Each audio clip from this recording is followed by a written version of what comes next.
What's up, gang? Welcome to the episode. Today we're going to be chatting about calorie burning via workouts because I see a lot of folks tripping themselves up over this topic, especially in relation to fat loss. So I'm going to be sharing the method that I use with my clients as far as assessing calorie expenditure as accurately as possible, and most importantly, in a practical way that's going to cut through all the noise so that you can ultimately get the results that you're after, because that's what this is all about. Now, there's all sorts of fancy wearable tech out there these days that assess how many calories you're burning throughout the day. We've got things like the Apple Watch, Fitbit, Garmin products, Whoop. This is a big industry, and all of these items claim that if you plug in a few basic things like your height, your weight, your age, and your biological sex, they'll tell you how many calories you're burning in your workouts and throughout the day based on your heart rate. Unfortunately, that doesn't cut it. All of these products are not only really inaccurate, they're typically inaccurate in the worst way possible, meaning they tend to overestimate calories burned in a big way. And when folks are using this faulty info to inform their decisions, and more specifically their food decisions, they can run into trouble. So for example, let's say you go for an hour-long workout and your tech tells you that you burned 500 calories, okay? Now, that is a savage workout. I'm talking mental. To burn 500 calories in an hour is absolutely nuts, and you'd need to be super fit in order to do that, even to begin with, because most folks just aren't going to be able to maintain that sort of workout intensity for 60 minutes. I'm honestly not even sure if I could, and even if it was possible, you'd probably have to carry me out of the gym on a stretcher. In reality, the average person is probably burning closer to, say, 150 to 200 calories in a workout. And so 500, man, that is a huge overestimation by your gadget in this example. And so if you use that 500 calorie number to inform your food decisions, and you think that you're now able to eat an additional 500 calories, or let's say 400, because you're like, I'm going to eat a little bit less because my goal is fat loss. So you reward yourself for a hard workout with 400 extra calories. Now, if you actually burned 150 to 200, you just consumed an extra 200 to 250 calories if you're working off of your tech's assessment. Now, one thing that folks don't often think about is that their tech is also accounting for the calories that they would have burned just sitting on the couch. And so you can't really factor that aspect in because you would have burned those calories just sitting and watching TV regardless of whether you went for a workout or not. And so that inflates this number additionally. So taking these factors into account, you could actually start working out, use these calorie burning tech digits for gospel, and overcompensate via your calorie intake, assuming that these numbers are somewhat accurate, because why wouldn't you think that, and actually gain body fat. That sucks. Personally, I've been using an Apple Watch for I think about 5 years now to track my steps, and I've never actually even looked at the calories burned feature on it or used it as a gauge to inform anything about my fitness, how hard I worked, or how many calories I burned. I'm not a fan of these gadgets when it comes to assessing caloric burn because, like I mentioned, they are way over generous, and I think that they mislead people big time.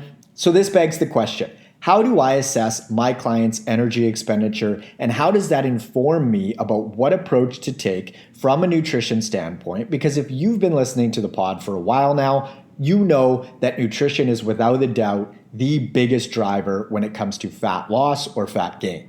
I use a combo of step tracking, photo assessment, scale weight, and nutritional intake. I'm honestly uninterested in how many calories a client of mine's tech said that they burned. I just don't really care because their steps, their photos, their scale weight, and their nutrition is going to tell me everything that I need to know far more accurately. If they work out, I have them add their workouts into their weekly check-in. So maybe they went for a 30-minute run and did a couple of 45-minute weight training sessions. Good to know. But I'm still mainly looking again at their step counts, photos, scale weight, and nutritional intake. Another reason that workouts are such a poor big picture indicator of calorie expenditure is because what a lot of folks end up doing subconsciously is They get their hour-long workout in for the day, and then they sit on their ass for the entire rest of the day thinking that their activity is complete. And so let's say they had a monster workout and they burned 300 calories. Well, if I'm not tracking their steps, then how do I know that they didn't sit on the couch for the entire rest of the day and essentially cancel out their calorie burn via their workout because their general movement via steps took such a hit? And we know that walking actually burns more calories than workouts do. That may be hard to believe, it may sound counterintuitive, but it is true. Walking is more effective for fat loss, plain and simple. And if you want to know the whys behind that specifically, have a listen to episode number 119 titled Walking versus Workouts, which is better for fat loss. Now, don't get me wrong, you can use your workouts as information to a degree, but really only if you're super consistent with them, because if they're sporadic, they really don't tell you much as far as your energy expenditure goes, because by definition, they're infrequent, and therefore, how do you account for that? So, use your daily steps, scale weight, and nutritional intake to inform what you need to do as far as your fat loss goals go. If you're keen, you can use photos as well, which are only going to give you more information, which is awesome. And I promise you that once you do reach your goal, you're going to be stoked that you have those photos to signify just how far you've come and all of the hard work that you've put in. The thing that I like about this approach too is that it really simplifies the fat loss process for you, because this way you don't need to be doing all sorts of calculations trying to figure out, well, I burned this many calories yesterday and this many today and that many tomorrow, and so I can eat this much extra or that, or on and on and on. It removes all of that guesswork, and even more importantly, all of those little tricks that your mind can play on you in regards to rationalizing self-talk, like, well, I had a hard workout, so I deserve that brownie, or I trained for an hour today, so I can afford to have a few extra slices of pizza. We want to eliminate mental pitfalls like that. And sure, you can look at your steps and be like, wow, I hit 15,000 steps today. I can afford to have an extra dessert tonight. But even in this setup, it will likely yield you better fat loss results overall, just because A, like I mentioned, walking burns more calories than workouts, and B, your steps are your steps. That's a very accurate measure versus working off of an inaccurate measure via what your tech says that you burned in a given exercise session. So this is great news because you don't have to worry yourself or overthink about how many calories you're burning per day or per workout. You can just use your step counts, your scale weight, and nutritional intake to inform what you need to do from a fat loss approach standpoint. And also, for the keeners, photos are great too. As a bit of a caveat, you can use hunger to inform your decisions as well, but I'd encourage you to really clearly define the difference for yourself between hunger and cravings. Hunger happens from the neck down, and cravings happen from the neck up. Also, hunger doesn't discriminate, meaning when you're genuinely hungry, you're going to want salmon and potatoes just about as much as you'd like a burger. But when you're simply experiencing cravings, you're only going to want specific foods, and they're typically going to be fatty, sugary, and salty, hyper-palatable type foods, so just be aware of that distinction. Also, be sure that you structure your nutrition in a way that you don't actually feel hungry, because you shouldn't until you get very lean. A well-structured nutrition program shouldn't leave you feeling hungry all the time, and if it does, it's either poorly put together or you'll watch your scale weight dropping like crazy, because genuine hunger is a sign of either poor diet structure or taking in few too calories. So if your scale weight is dropping too quickly, just increase your calories. This model that I've laid out for you is going to provide you with a lot more consistency on a day-to-day basis by minimizing all of the variables that tend to pop up around assessing how many calories you're burning in a workout and shifting the focus to how much general activity you're doing throughout the day, because honestly, how much time are you really spending working out?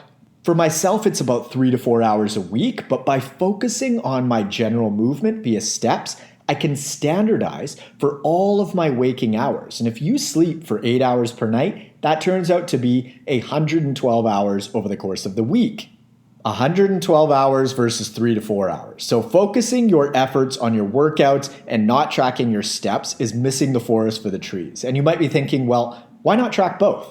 You absolutely can if you'd like. Just know that your tech is inaccurate. The benefit is that it's going to be consistently inaccurate. Just don't use those absolute digits if you want to use your tech to track this stuff. Just use the information to compare session to session. But the truth is, tracking your general movement via steps is going to yield you far better fat loss results overall.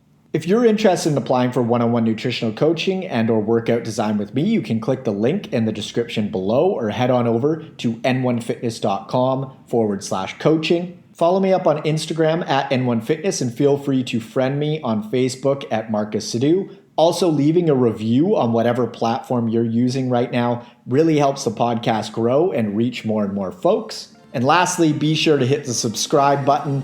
Thanks so much for tuning in, and I will catch you on the next episode. See ya.